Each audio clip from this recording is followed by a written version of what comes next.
لوگ کہتے ہیں نماز میں دل نہیں لگتا، محفل میں سرور نہیں آتا.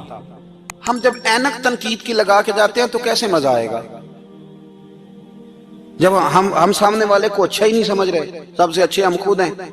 میں اکثر کہا کرتا ہوں کہ جب تک ہم تھوڑا سا نیچے بیٹھ کے اوپر نہیں نہ دیکھتے، بندے ہمیں بڑے نظر نہیں آئیں گے، چھوٹے چھوٹے نظر آئیں گے. ہم ہمیشہ اوپر کھڑے ہو کے نیچے دیکھتے. مہربانی فرمائیں. بڑی شاندار بات لکھی اعلیٰ حضرت بریلوی نے ملفوظات شریف میں.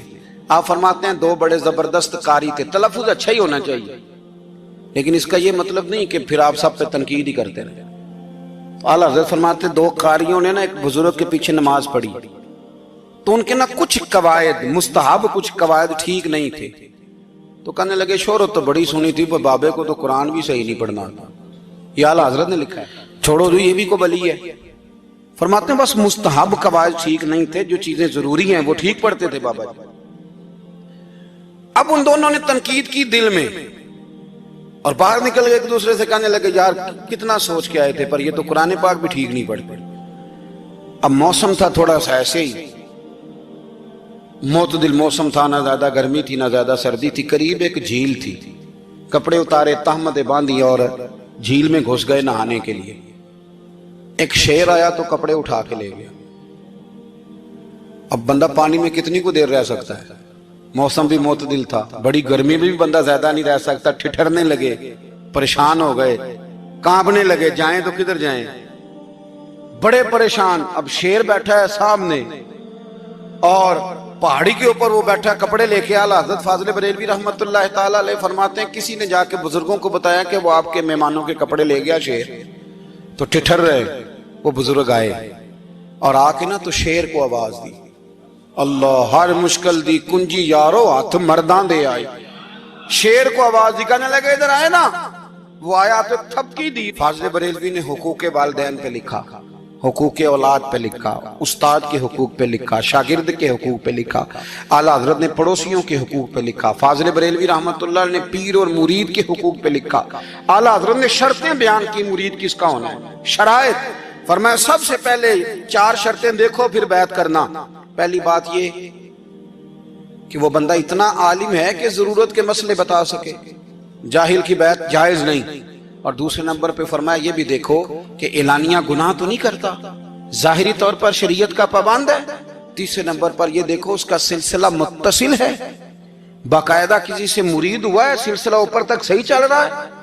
اور فرمایا چوتھا یہ ضرور یاد رکھنا کہ خلیفہ مجاز ہو، کسی شیخ کامل نے اسے اجازت بھی اپنی مرضی سے نہ بن کے بیٹھ گیا ہو کہ مجھے تویز مل گئے ہیں، یہ نہ ہو. فرمایا ان چیزوں کو دیکھو اور پھر پوری پابندیاں لگائیں. کسی نے پوچھا پیر اور مریدنی کا پردہ ہے؟ تو اعلیٰ حضرت فرمانے لگے نبی پاک کی جو بیویاں ہیں نا وہ مومنوں کی مائیں ہیں، ان کو قرآن نے مائیں کہا ہے. تو اگر اس ماں کا بیٹے سے پردہ ہے تو پھر مریدنی کا پیر سے پردہ کیوں نہیں؟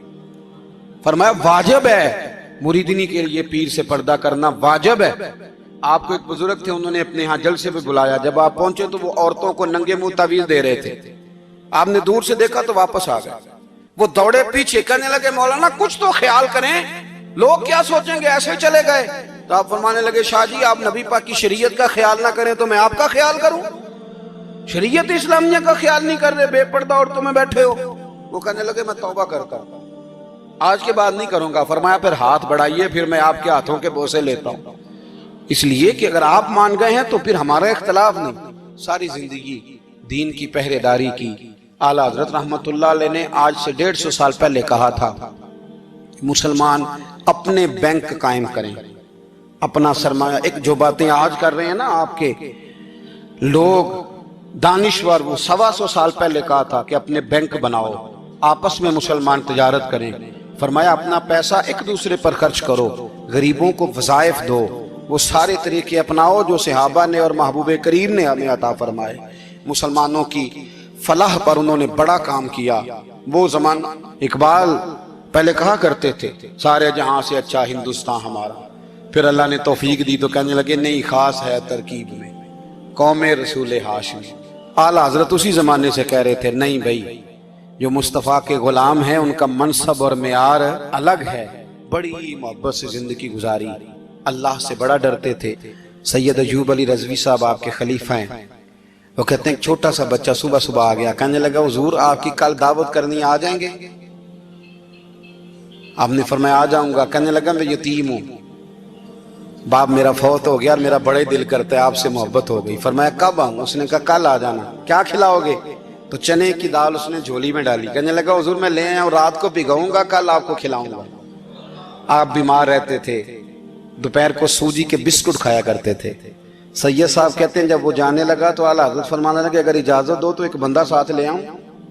کہنے لگا لے آؤ. فرماتے ہیں اس کے گھر گئے تو اندر بیٹھنے کی جگہ بھی نہیں تھی. 1000 کتاب کے مصنف, لاکھوں کروڑوں مریدوں کے پیر, امت مسلمہ کتنے بڑے لیڈر, کہتے ہیں اس نے نا باہر گلی کے باہر دروازے کے باہر چٹائی بچھا دی. کہنے لگا حضور اندر جگہ نہیں ہے, میری اماں ہے اور آپ عورتوں سے بڑا پردہ کرتے ہیں. اعلیٰ حضرت باہر بیٹھ گئے زمین, اس کو کہتے ہیں لاجپال پیر. باہر بیٹھ گئے, وہ چنے کی دال لایا اور باجرے کی موٹی روٹیاں. آپ کو تکلیف رہتی تھی پیٹ میں, آپ وہ چیزیں استعمال نہیں کرتے تھے, پر 1.5 روٹی کھائی. کھانے کے بعد کہا جائیں, کہنے لگا نہیں میری اماں آگ جلا رہی ہے, چائے پی کے جانا. وہ چائے آئی, جو بندہ سڑک سے گزرتا حضور جہاں بیٹھنے فرمایا جاؤ کام کرو, دعوت ہماری ہے تمہاری نہیں, جاؤ اپنا کام کرو. وہاں بیٹھ کے کھانا کھایا. جب واپس نکلے تو اس بچے نے اجازت دی جائیے. واپس آئے تو کچھ چہرے پہ کمزوری کے آثار تھے, کچھ تکلیف پیٹ میں شروع ہو گئی.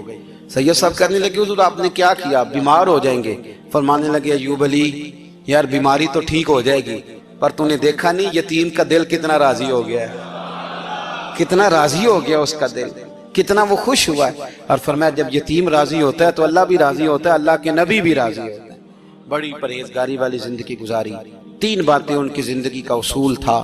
ایک فرماتے تھے تمسک بالدین کرو, مضبوطی کے ساتھ دین کو پکڑ لو. اور دوسرا فرماتے تھے جو اللہ رسول کے دشمن ہیں ان سے ہمیشہ بچو, جو ذرا بھی کہیں بے ادبی کرے اس سے پرہیز کرو. اور تیسرے نمبر پہ فرماتے تھے اگر سکھی جینا چاہتے ہو تو عشق رسول میں جینا چاہتے ہو.